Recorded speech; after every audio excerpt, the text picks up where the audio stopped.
പെരുമാറ്റച്ചട്ടം ലംഘിച്ച് പ്രചാരണം നടത്തുകയാണെന്ന് ആരോപിച്ച് ബി.ജെ.പിക്കെതിരെ കോൺഗ്രസ് തെരഞ്ഞെടുപ്പ് കമ്മീഷന് പരാതി നൽകി. തെരഞ്ഞെടുപ്പ് പെരുമാറ്റച്ചട്ടം ലംഘിച്ച് പ്രചാരണം നടത്തുന്നത് തടയണം എന്നാണ് ആവശ്യം.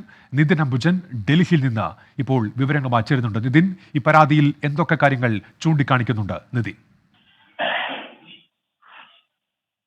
ഉന്മേഷ്, പ്രധാനമായും 9 കാര്യങ്ങൾ ചൂണ്ടിക്കാട്ടിയാണ് കോൺഗ്രസ് ഇപ്പോൾ തെരഞ്ഞെടുപ്പ് കമ്മീഷന് പരാതി നൽകിയിരിക്കുന്നത്. ഇതിൽ പ്രധാനപ്പെട്ട കാര്യം വികസിത് ഭാരത് എന്ന സന്ദേശങ്ങൾ അതിപ്പോൾ തെരഞ്ഞെടുപ്പ് കമ്മീഷൻ നിർത്തണമെന്ന് ആവശ്യപ്പെട്ടിട്ടുണ്ട്. പക്ഷെ അപ്പോഴും പെരുമാറ്റച്ചട്ടം ലംഘിച്ചുകൊണ്ടാണ് ഇത്തരം നീക്കങ്ങൾ പ്രധാനമന്ത്രിയുടെ ഭാഗത്തും ഉണ്ടായത്. അതുകൊണ്ട് തന്നെ കൃത്യമായ നടപടി ഈ വിഷയത്തിൽ വേണമെന്നാണ് ഒന്ന് ചൂണ്ടിക്കാട്ടുന്ന ഒരു കാര്യം.